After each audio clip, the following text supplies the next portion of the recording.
listeners, to another episode of Pateo Radio. The special guest of tonight is a good friend of mine. He lives in Australia. His name is Santo Bonacci, and on the internet he's also known as Mr. Astrotheologie, because that's his most profound work, area of work. But we'll talk a lot about other stuff as well, I assume. Santos, please welcome into the show. Yeah, thanks, Johan. Thank you very much. Thanks. And we are good friends, that's for sure. Okay, good to hear that. Yeah, because you do a lot of radio shows yourself, but now you're on the other end of the line, so to say. Now you're a guest and not their radio host. So maybe the listeners might have heard one of your shows. Because how many radio shows you do at the moment, Santos?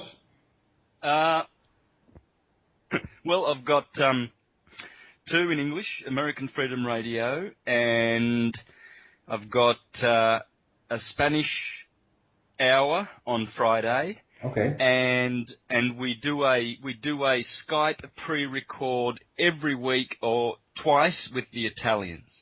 So I'm doing 3 languages. And I'm really getting the astrotheology out in the Hispanic world in a big way. I'll talk about that in a minute if you like. Yes. And Italy has opened up massively for both sovereignty and astrotheology, so much so that I've got to do an Italian show for about 4 hours of sovereignty on Thursday, and then on Friday I'll do 3 hours of astrotheology, and I've got these great, beautiful Italians coming out of the woodwork there who have shown their fondness for astrotheology. Beautiful. There's Francesca, there's Daniela up in the north of Italy. She's just absolutely thrilled with the astrotheology, because the last time it was spoken of in Italy would have to be in the days of Bruno and and those guys there in the late 1600s. After that, the Counter-Reformation pretty much did a good job of squelching that Renaissance, that rising of Hermetic wisdom. Yeah, but it's now in full power back again, and maybe even more strong than it was in the 1600s. But before we go into all that, Santos, can you please introduce yourself to the listeners who, I'm not sure if that is possible, but who might not have heard about you. What kind of person are you? What do you want to share about yourself? Yeah, all right, yeah. I have always been into theology.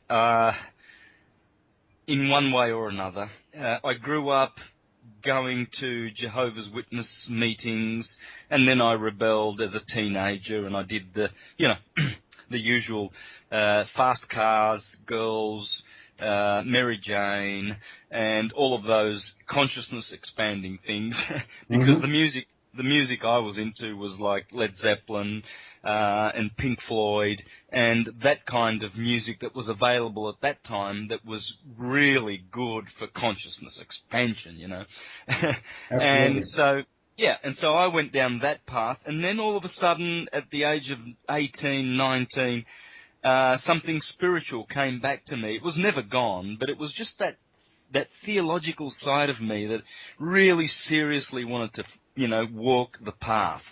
And so I went back to the Jehovah's Witnesses thinking, that I was going in the right direction. But actually now, in hindsight, in a way, it was a punishment that was necessary for me, but it was a step backwards. But see, some of us need to take that step backwards. We need to go through the fiction, be burned, and then never, ever again. But others don't. Others do not get allured by the churches. They don't get ensnared. They are more suspicious of these priests who have, each one a different sort of collar, to represent his God, and he likes to allure people to his platform, That's how the art of the priestcraft began. It began in the science of hypocrisy.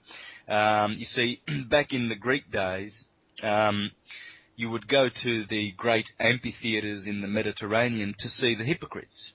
In those days, they were called hypocrites, the actors. Today, they're called, stars, Brad Pitt, Tom Cruise, etc. Mm-hmm. We call them stars, we call them actors. But back then, they were called hypocrites, because hypokrites, in Greek, were people who hid behind the masks. You see, the amphitheatres, those actors there, they didn't have time to, between sets to change their makeup and everything like that, so they had to use masks. Exactly. Yeah, so those masks were called hypocrites. And you see, the priests came from that tradition because they wanted all the attention. Hey, come to the churches instead. And what they did, though, was, you see, at least in the theatres, they were teaching something of the origin of the science of light, of theology. Mm-hmm. You see, there would be plays of Hesiod. There would be tales of the Odyssey. There would be Homer and the conquering of Troy and all of this stuff. These were astronomical legends. These are the sacred science, Yes. And at least you were being instructed in those, because those hypocritical plays, were teaching the science of the zodiac, whereas in the churches they were teaching a literal rendition, which really destroyed the true art of telling the true story of the gospel. Because you see, when people went to the Greeks, the amphitheatres, they went to see a tragedy. And the word tragedy comes from Thrais Odi, 2 words. Odi is spelt O-D-E, which is a song, an ode, an ode to joy. And so, Thrais Odi, Thrais is the goat, or, so Thrais Odi is, or traigudi, or tragedia, or tragedy, is the song of the goat. And the same word in the Egyptian system is called a gospel, a goat spell, a story about a goat. Because you see, the year traditionally was grounded in Capricorn, because that's where the sun was the tiniest, on the 25th of December. Mm-hmm. So we always go back to the rock. See, Capricorn is the builder of the zodiac. It holds it on its back, the goat at the bottom, at midnight. It's a kind of foundation, Yeah, at the foundation, you see, and that's where Saturn is, the lead, the foundation, the timekeeper, Kronos, the cardinal earth of Capricorn, that great cardinal sign, you see. So, of course you're going to go and see a tragedy. That's the only thing. Even today, those movies are based on tragedies. They all start in the sign, either in the sign Capricorn or in the sign Aries. Take your pick. But they will always begin with those 2 cardinal signs, usually in Aries. Because, you see, the 4 Gospels that we have were chosen because 2 begin in Capricorn and 2 begin in Aries.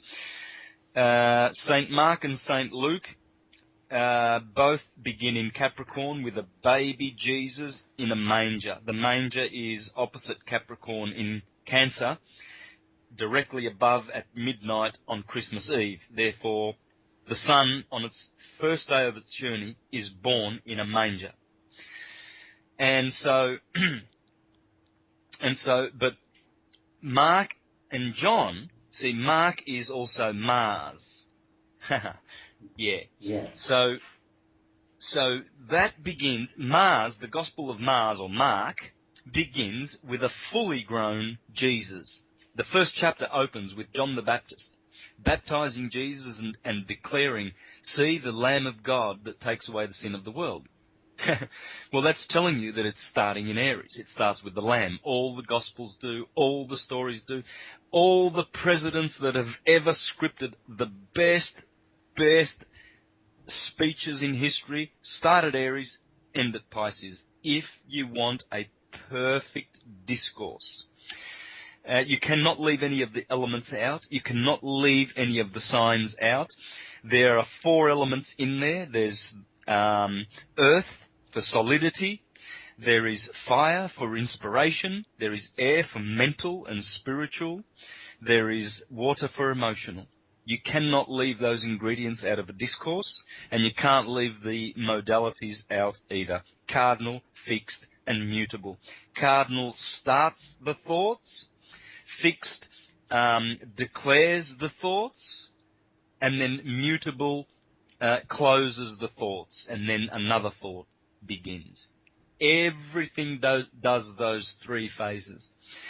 And so you can't escape it. No. You cannot escape this. It's a trinity. Yeah, many trinities in once, and in one full cycle. Yeah. It's possible, I think, Santos, to explain the whole astrotheology in one radio broadcast of an hour, which is impossible. You have many videos online, and I've seen many of them more than once. So it's really fascinating. But still, I also try to explain parts of your work here in the Netherlands and also in English. But I meet a lot of people who are, like a little bit shocked when you try to explain that Jesus Christ is not a person, but is a reference to the star in the center of our solar system. How do you deal with that kind of, how can I describe it in a nice way, kind of brainwashing? Well, you know what I would do, Johan? I would give this a try, because if you fail with this, what can you do? I think it's possibly it is impossible to help people. We all are one universal entity. Mm-hmm. We are all from the one, but we are individualized only in these experiences that we have. We get to keep that individuality if we are able to purify it. We get to keep it in other realms, but we will always be of one. We will never ever be divided again like we've been divided in this world. What has happened on this planet has been absolutely sacrilegious in the universe, this division that has been caused by controllers, the powers that be, the shadow government. Foolish it would be to think that, the top shelf of government that we see in the media is actually controlling the world. I think everybody knows that those are puppets, and the real powers are behind the curtain, so to say. And that's also a big part of your work, because you do a lot with dominion and sovereignty. Can you explain how that fits into your view on the world, and what's your approach to being sovereign, claiming your dominion? But let me finish the other thought, Johan. Okay, great. See, I would say to those people that if we are one, if we are really, truly, universally one, as they teach in the churches, don't they say, brothers, we are one, we are united in the Christ? I mean, they're preaching it anyway. Even some corporate mottos are like, we are one, I mean, many presidents have ascended to power by mottos such as we are one, so it's not that they can't comprehend the concept. We actually are one. And if we can say to people that if you can understand that we are one, then Jesus, who came 2,000 years ago to save the world, and Buddha 5,000 years ago, and Hermes 15,000 years ago, are also one. So I am Dionysus, I am Bacchus, I am Sabazius, I am Horus, I am all of those, because they partake of the same uni-verse, the same uni-song. Mm-hmm. A verse is a song. And what that song means, you have to pay attention to the word universe. You really have to see what it's trying to tell. It's talking of a song, because this universe emanates from the causal, still magnetic of light of God, the Creator.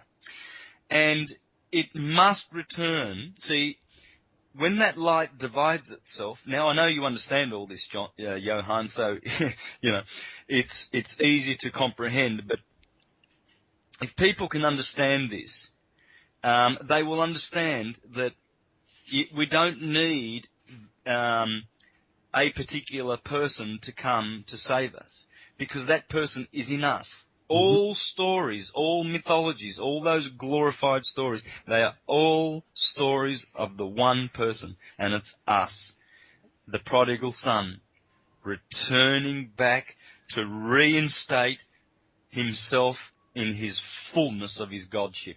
And that's our journey. That's everyone's journey. And so if you can get that across to individuals, they will understand that astrotheology is, of course, the true theology, because that would indicate that we are one with the stars, as above, so below. And unless someone can grasp this, they are not ready to be fit to be called human beings, actually, according to the Hermetic way. These are ones that should not even be disclosed. The mysteries should not be disclosed to such ones. And it is very. We have been forewarned not to share this glorious light with just anyone. In other words, continue to hold it sacred and keep it for the ones that really can hear it, and what it's saying. This is our language. This is our religion, our theology. It's simply the science of light. And as those two lights that come from the one still light, see, from unity comes division. From the one still light comes the two sex-charged, sex-gendered, equal and opposite forces, one red and one blue, that emanate from the white light. And those two lights, Cain and Abel, Jacob and Esau, and that's the demiurge. That is the electromagnetic universe of illusion. And all of that is one breath of Brahma, and it must all return to the stillness. Eventually, at the top, it all returns to the stillness until we acknowledge that we are all one. See, this conversation I'm having with you, Johann, this is the only sense that we are using is our hearing. Yeah, yes. Yes. Yeah, you can't see me. You've never touched me. You've never smelt how I smell, might have, well, everyone has. Some people rock up, if they've got garlic in their diet, you can smell it. You get to know people's smell. Their chemistry is either slightly acidic or alkali, and they've got that. Some people are fresh smell, some people not so fresh, but there's that aspect about knowing people. So all you know about me is my voice, really, and eyes, because you've seen my presentations, but not today. So. And for the first-time listeners, right, they've just got the voice. So this is amazing that the universal consciousness is having a conversation whereby we are witnessing the conversation, both of us, as one. So that shows that there is the one. And that's the one that is witnessing this conversation. See, that's where Christ says, where two or more are gathered in my name, there I am with them. Because then you get to recognize that there is one witnessing all the time. The watchers, the listeners, you, in the background. Yeah, but people have been scared to open up to that one. They've been scared to acknowledge that one is their higher God, that is God, the higher consciousness. They've been told that that's the devil. Yeah. The higher consciousness to them is the devil, you see. They've got to have, in churches, they've got to have a Bible-trained conscience. The Jehovah's Witnesses were really heavy on that. They were really strong on that. They would say that we need, brothers, we are sinful, we were born sinful. And we were sinful because Adam and Eve sinned, and we were born from their genetic makeup, and we have that bent the same bent in us, you see. So yeah. And so they were really heavy on this point. Now, why would they be? Any idea, Johan? Yeah, I think they somehow felt, they knew inside that this was, that this is who we really are. This is coming so close to our core. When I hear you explain this, Santos, I feel the truth in what you're saying. You have really a gift of explaining things powerful with your voice. You have that's your gift. But I feel underneath that the truth of what you're saying, and that resonates so deeply with me that it makes me really silent and I get kind of blessed inside. So if you could see my face, you would see that it's shining, because I enjoy so much the truth in what we're broadcasting at this moment, and what is reaching out to the people, and then we do feel that we are one. It's not an idea. It's not some kind of thought. It's the truth that is in each and every single cell of us, and each cell knows it's part of the whole one, and each atom too. So it's fascinating. So just continue your marvelous explanation. Yeah. See, we are above the senses now, my friend. Even though the voice and the ears are participating in this conversation mechanically, nonetheless, this is, as I am speaking, so are you, because we're all participating in this one thing together. Every thought that we have is connected with every atom in the universe. And until we realize that and acknowledge the witnesser that is always there, we will always be divided. This is why the churches are so clever to keep their little groups dumbed down, as the Jehovah's Witnesses do, and they insist that you have to have a personal relationship with God. Because this is a monotheistic concept where you have to connect with and they want to Bible train your conscience. It's very interesting, and they're very heavy on that point, because why would you need a Bible trained conscience? See, what they're suggesting is that's just pure mind control. What they're suggesting is that you should come under mind control. Nicely veiled in beautiful religious language, though. So because when people are understanding that they can directly connect to God, whatever it is, without the words from the book, then they lose control over that person, of that human being, that creature. So when you understand that the kingdom of heaven is inside of you, and you don't need any other thing outside of you to connect to that, then you don't have any control anymore. I think that's the main reason. Yeah, exactly. And this is what the agencies of the old world are still doing, in the churches, in the media, in the politics, in the commercial world, in the stock market, all of that world that still is divided. And the division has been socially engineered so that very, very few behind the scenes can profit from that.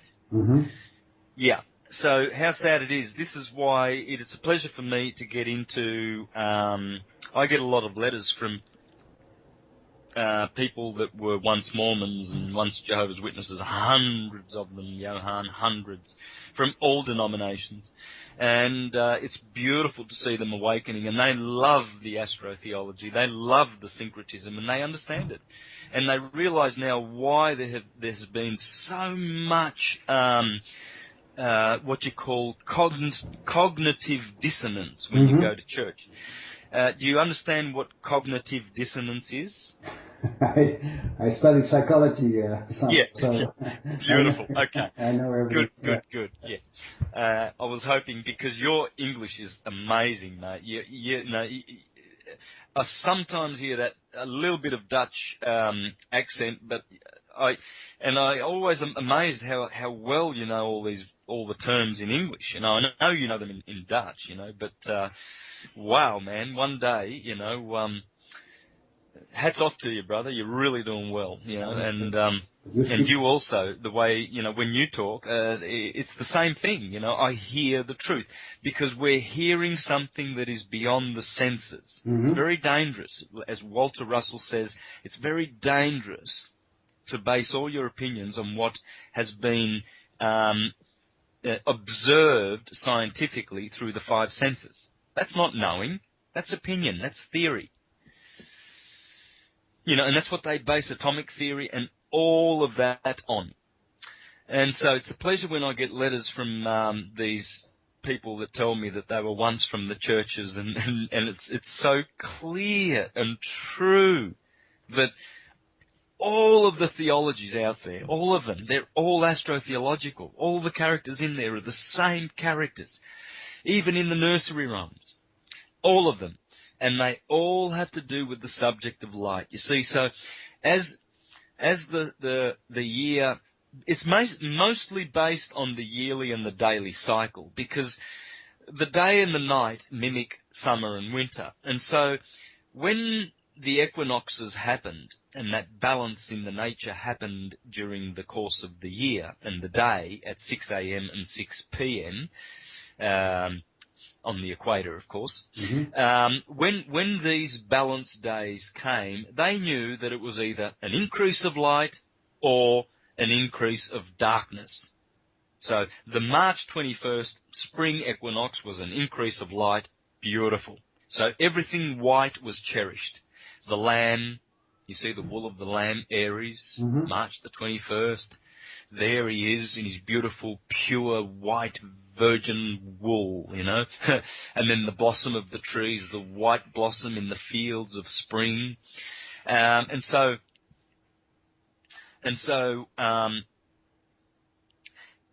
this is where, and see, Aries is also where the Gospels start, in the head. And so the light increases there, so everything white, the white light is in the head. You see, that's where the head of the human body is also. It begins at March the 21st. And so, but the two other cycles are the most important because they always knew that there was an increase and a decrease, or an increase of light or an increase of darkness. Mm-hmm.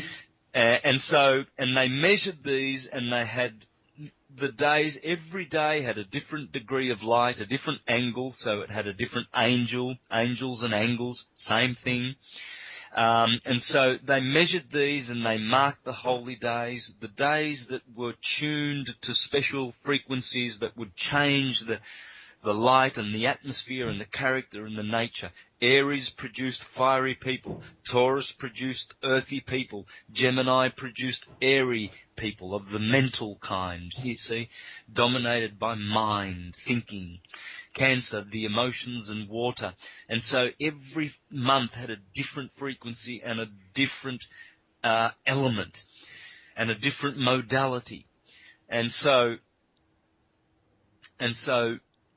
as the light increased and decreased, this was called the tree of the knowledge of good and evil. And the tree of the knowledge of life, you see, in every legend, the motif of the two trees in the Garden of Paradise, the tree of life, one thing, mm-hmm. and the tree of the knowledge of good and evil, two things. So, as the Earth spins on its axis, that axis is the Yggdrasil tree. It is a marvelous tree. In fact, it's a magnetic field there. And that tree, there's a vortex. It's a vortex. And that tree is a tree. It's called the tree of life. Because it spins on its axis and it goes forever. That's life. Every globular creature in the universe, and the universe is globular, spins on its axis, and that axis is the tree of life. And the tree of the knowledge of good and evil is the light increasing and decreasing by the tilt of that axis and by the latitude. The latitude is the knowledge of good and evil, and the longitude system is the tree of life, because it spins and goes forever. And these trees are everywhere in the universe. There's nowhere in the universe where these two trees do not exist. For the spheres must have the axis, and then they must have the equinoctial axis also, which produces a westerly and easterly polarity. And so these two crosses go everywhere in the universe, these two trees. It's one tree, but it's two trees, because one produces good and evil, increase of light, decrease of light. That's good and evil, God and devil. God is light, devil is darkness. Hello, the words are there telling you. It's science, pure science. And so all of these orbs are doing this. They are all increasing and waxing in their light. They're all decreasing and waning in their light. And this goes on everywhere. And this is the two trees of life and good and evil in the world of duality. So you're saying, Santos, that the axis of our home planet makes around an angle of 23.5 degrees is not a coincidence, and it's in fact a reason why there is life on this planet. Well, according to the Russellian science and possibly Kashava Bhatt, and my interviews with Matt Presti and Robert Otey, which are colleagues of ours on the School of the Holy Science, and also Jason Verbelli, which I will interview on American Freedom Radio in a couple of days. According to how they figure it, there is not a tilt of 23.5 degrees. It's all parallel. It's just that in this vortex solar system, as we follow the sun in its spiral around another orb, our Earth will dip 23.5 degrees below the equator of the sun.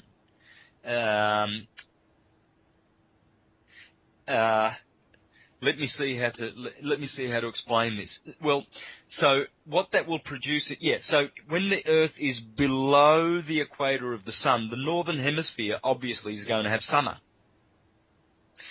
And so as the Earth spins in its vortex behind the sun, and then eventually it goes above the equinox and is in the northern hemisphere will have winter. And that's how we get summer and winter. So I hope I've explained that well, but if not, Matt Presti and Robert Otey certainly explain it that way, and it makes a lot of sense to me. But nonetheless, this is what's going on, because everything is in a vortex. Everything is in spirals or helixes as they go around in their toroidal fields, because they are creating this spiral. This is how everything is produced. So I would defer back to the Walter Russell and the Kashava Bhatt. Somewhere in between there would be a very, very good explanation for how this summer and winter is produced. But nonetheless, we have rotating orbs on their axes, and they create a northern and southern tree axis, which is the north-south tree called Yggdrasil, and this spins. And you see, because there is no equator there, you have to sort of mark it off with a right ascension meridian somewhere, like we do with the Greenwich Mean Time. And in the skies, those longitudinal lines, those are called right ascension. And the latitudinal ones are called declination. And so right ascension of meridian starts with the Ram, Aries. That's why it's said R-A-M, right ascension of meridian. And so you have the Ram starting everything off with the longitudinal lines, and the latitudinal lines are called declination. And those are the tree of life, again, and the tree of the knowledge of good and evil. That's how it works in the sky, you see, declination and right ascension. You have the same principle applied as above, so below. So you've got the celestial, divine cross, and then you've got the mundane cross. And the mundane cross consists of the equinoxes and the solstices. And that forms a cross, exactly. a 90 degrees of 4 90 degrees segments, you see, in a circle. But the same thing occurs in the heavens, where the ecliptic crosses the galactic plane, where between Taurus and Gemini, where Orion is, and he's holding up his hand in a deacon of Taurus, and just above his hand is the foot of Castor, one of the twins of Gemini. Mm-hmm. Yeah, and right between where Orion's hand is and Castor's foot, that's where the ecliptic crosses the galactic plane.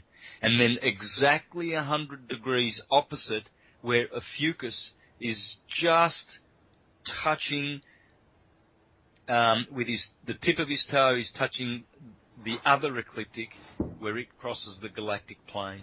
And Scorpio, and with his other foot, he's standing on Scorpio. So his foot is right between Sagittarius and Scorpio at the other crossing of the divine cross.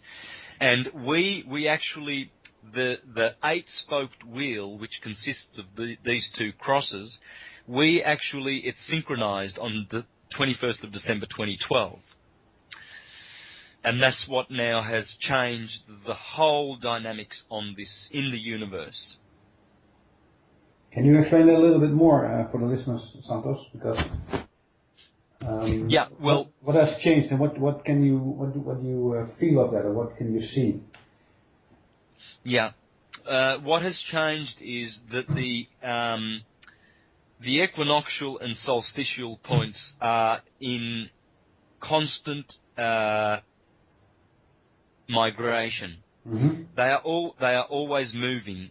This is what it means. We went from the age of Pisces into the age of Aquarius, and we say, we are in the age of Aquarius now, whereas we were in the age of Pisces for 2,000 years, and then prior to that we were in the age of Aries, and then prior to that it was Taurus. And so obviously it's going backwards. Something's going backwards here, because those astrological signs are backwards, right? Mm-hmm. But what causes this is that those cardinal points on March the 21st, always are migrating. And so they've been transiting the age of Pisces for 2,000 years.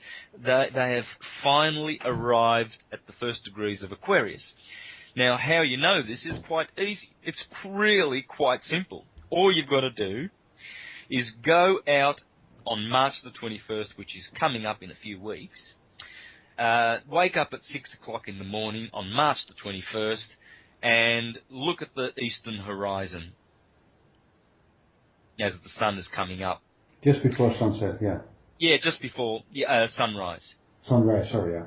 Yep, at sunrise. Oh, you can even do it at sunset. But yeah, sunset or sunrise, because the sun will still be in Aquarius. For a month, it'll be there at sunrise or at sunset. It doesn't matter. Mm-hmm. But all right, pick sunset. Go out at 6. Watch the sun as it sets, and you will see that behind it, right behind the sun, exactly is Aquarius. It's not Aries. where it should be in its fixed, permanent, symbolical position.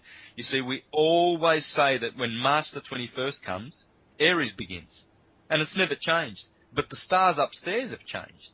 They've slipped out of place by, 31 degrees now, because we're in the first degree of Pisces, right? Mm-hmm. Or I should say the 30th degree, the 30th degree of Aquarius we are in, because we have to go backwards through Aquarius. The last one, not the first one. Exactly, yeah. Yes. Yeah, so we are right there now, and now we are under the dominion of Uranus. This is totally a different element. This is a mental element, fixed air. This is not that confused, mutable water of Pisces, that mutable, confusion, divided stuff that we were in for 2,000 years. This is a different element we're in. Okay, and that's a different dimension. Each of these signs have their central suns. There are 12 central suns.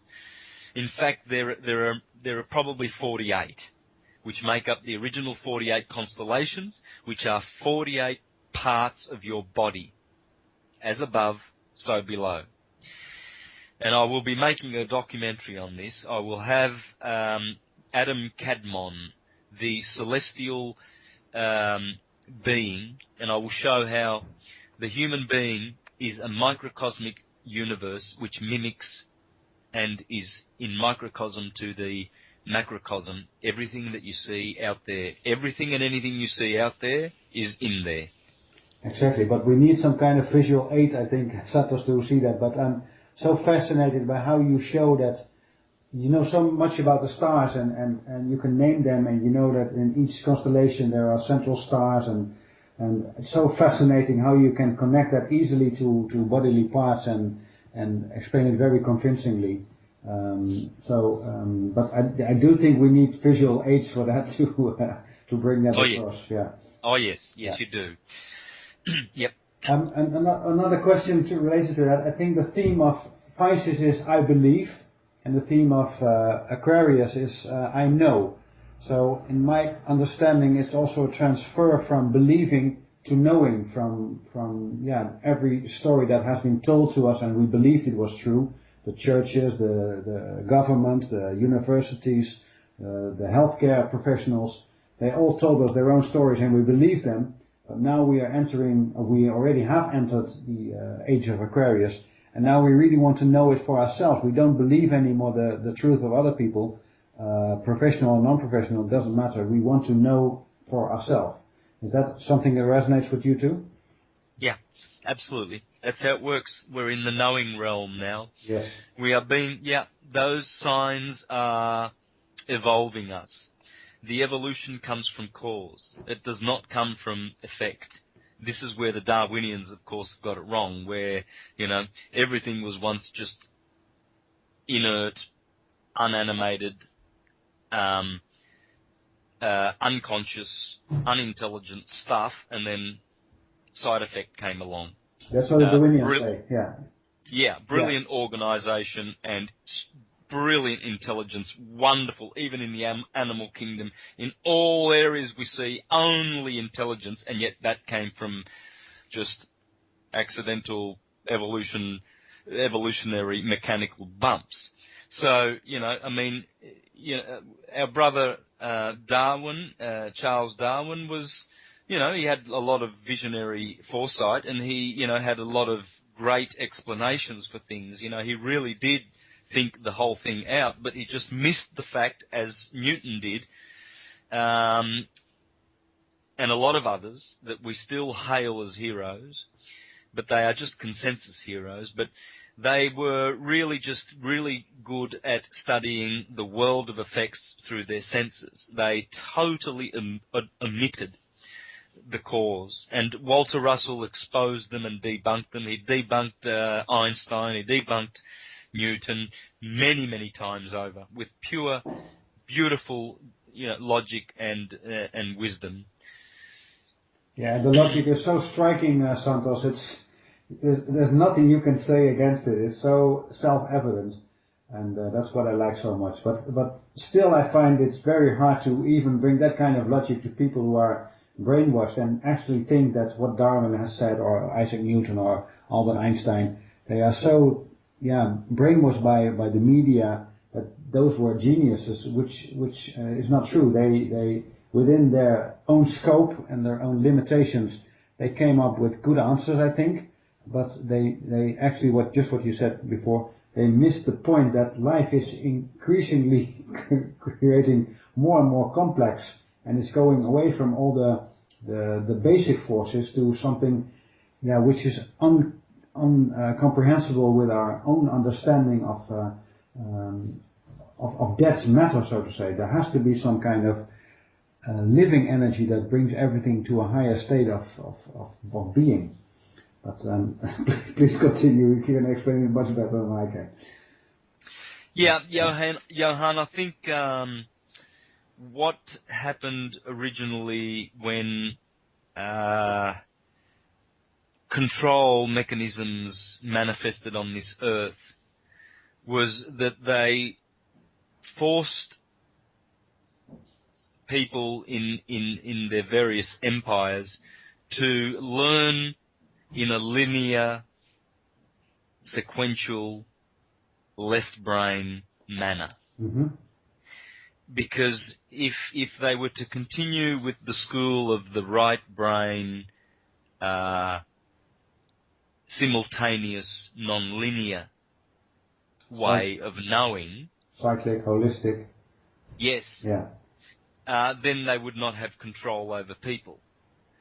And so this is the big secret, do you trust what they've programmed through the linear mind, which is, very 5 senses? And I think these two schools, they've always been, since control has entered into this realm, there have always been these two schools, the warring two brothers. But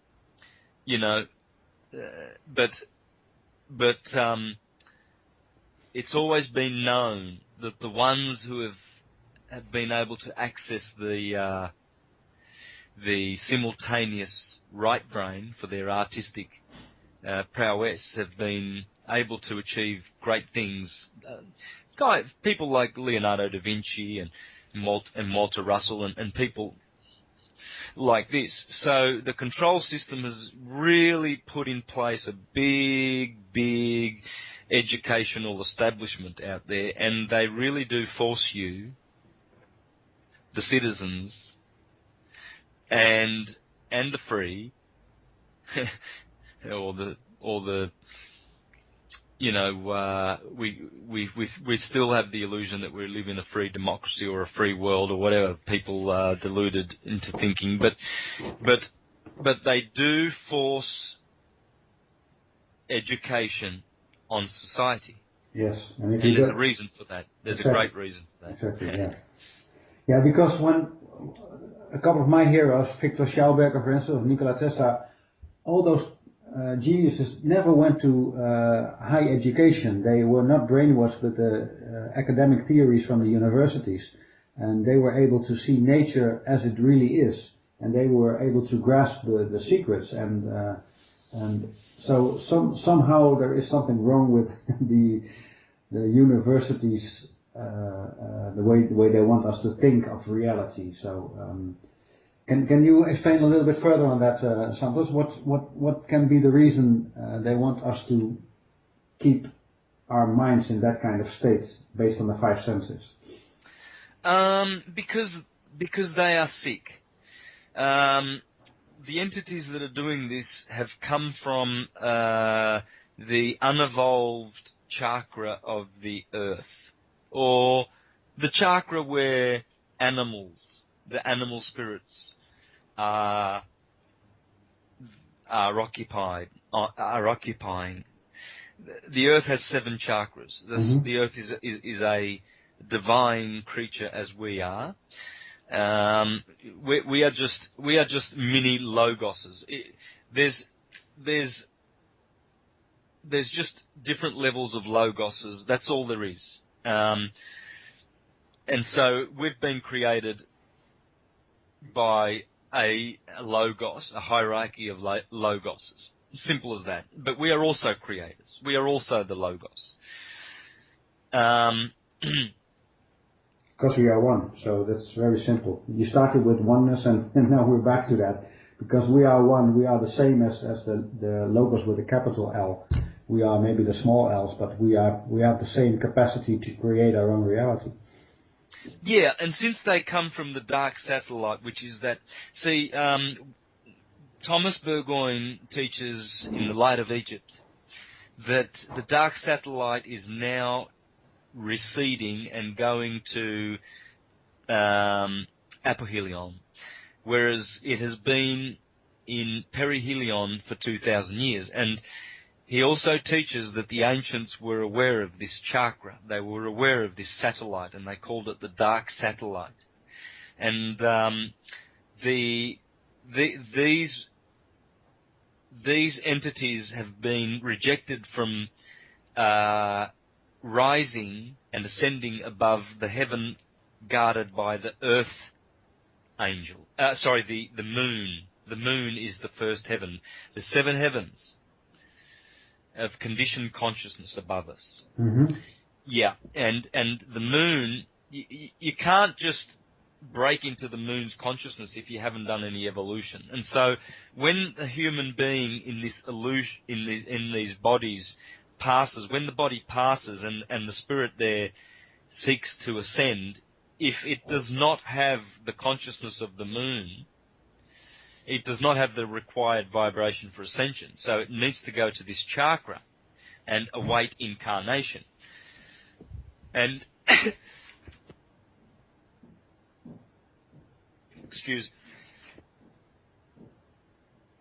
and from there they have been influencing the dark magi directly via a magnetic umbilical cord, whereby they control this world with dark animalistic forces. See, when those churches tell you that the devil's out there and he's evil and he's possessing people, it's not the devil, it's those dark animalistic forces that people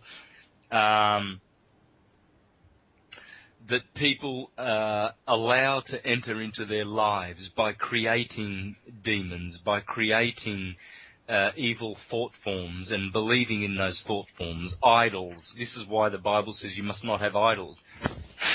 An idol is a firm, fixed thing. It's a crystallized thing. You should not crystallize things because everything is evolving and growing. If you have an idol, that means you think God is like this or like that, and you reduce God.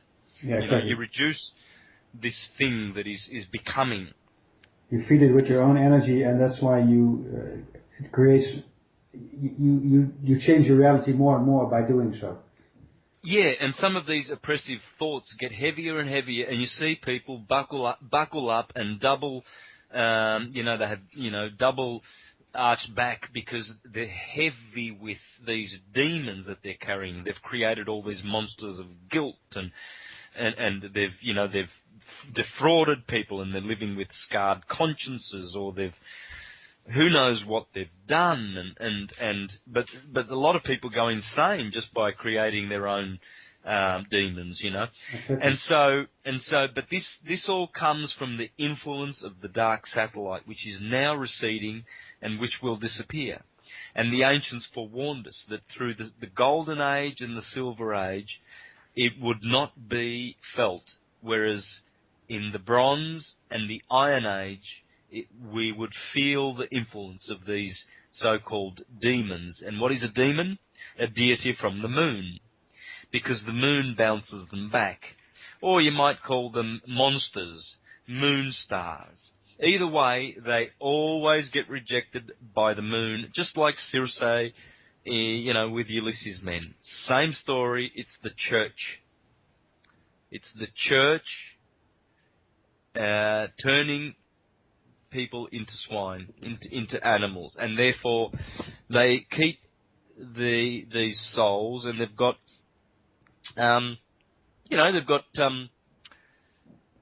slaves to do the mining. get all the gold and the silver and the copper and all of that out of the earth, trash the earth. And, you know, they've got armies of foot soldiers that are ready at beckon and call to do the killing when they need to, or whatever. But this is why they do this, and so that they can harvest energy for nothing. It's evil. It's quite evil. Yeah, it's the opposite of life, evil. So Yep, it's a system of taking. It's the Roman system of taking.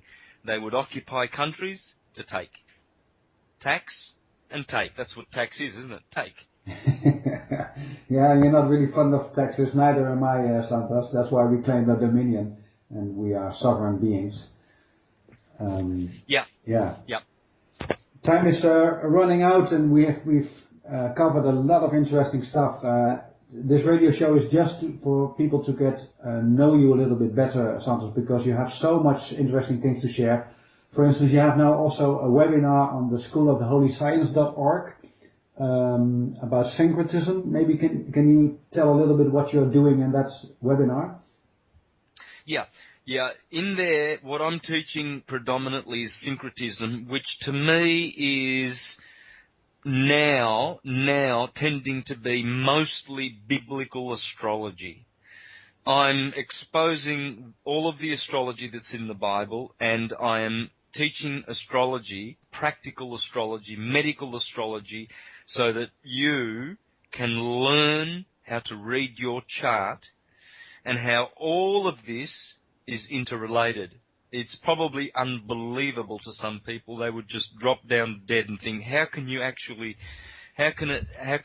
just merge those two things? And yet that's what they are.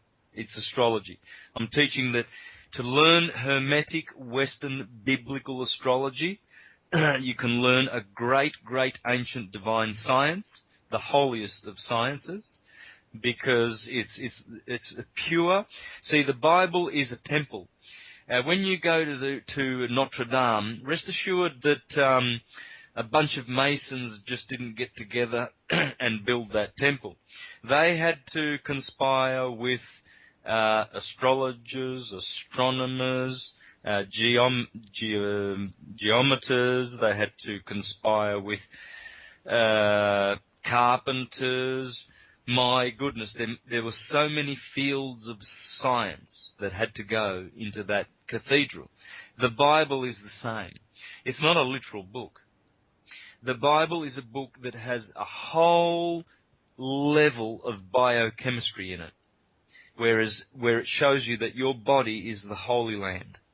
And everything in it is a story of your alchemical purification of your vessel, your body, your temple of Solomon, so that you can ascend.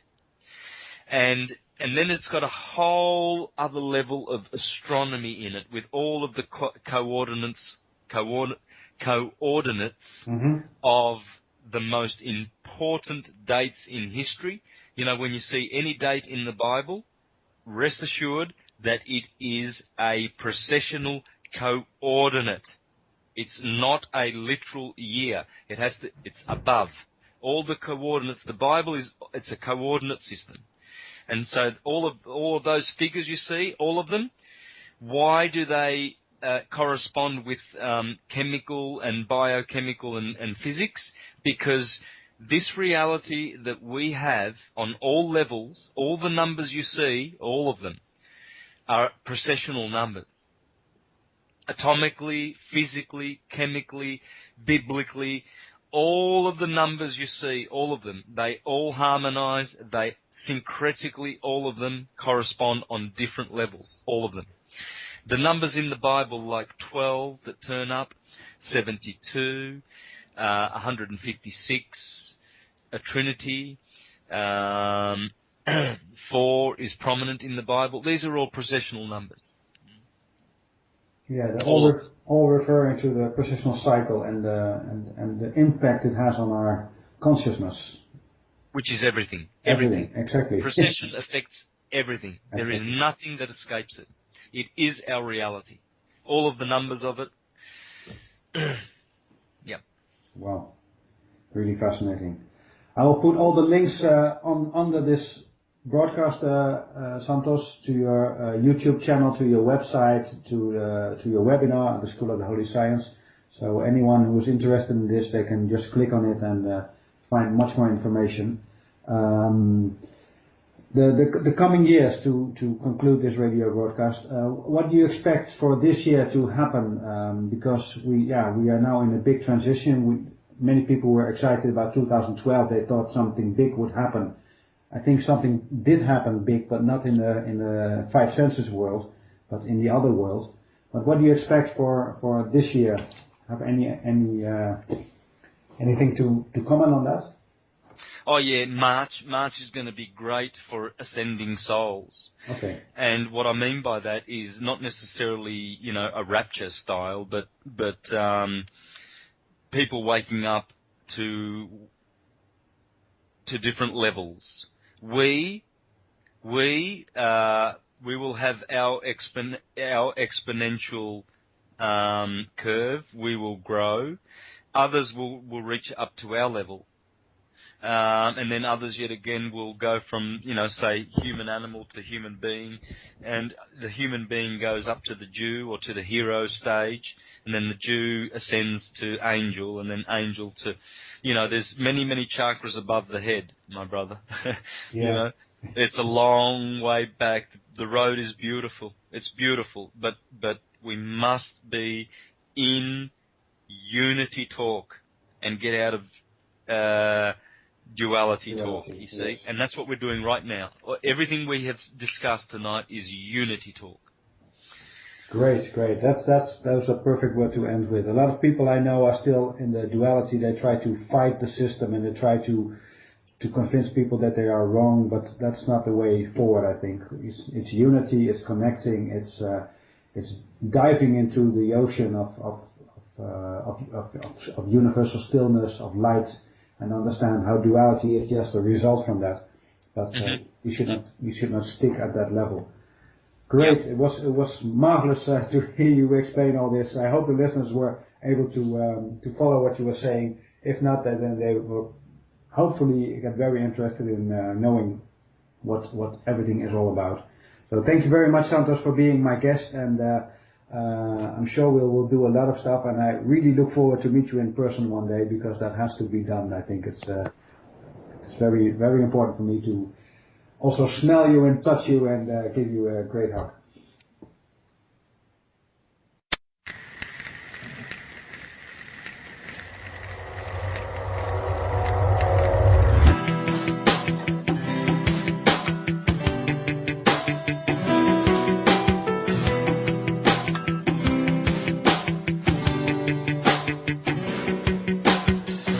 There's a reason for my teaching, even though I can't explain. More than a dream that you are reaching, more than a laugh that shadows all the pain. A special meaning in the thorn of dreams, in the garden where a thought can blind me. 'Cause I am lost here, where it never gleams, where I found that I screamed so blindly. Yeah. Until I rise up, fall down. Is this the reason that I can't feel the ground? Am I waiting for my tomorrow, or should I say goodbye? Yeah.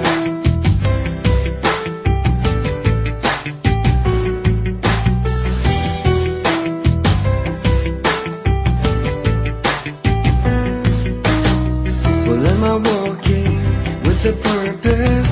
'Cause I feel the same. And as I wait for my dreams to surface, as I wait I'm drowning in the rain.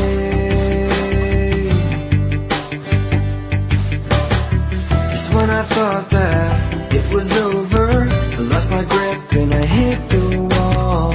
A simple dream that I tripped over. Now I have to wake up to my fall, until I rise up, fall down. Is this the reason that I can't feel the ground? Am I waiting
Dit is Argusoog Radio.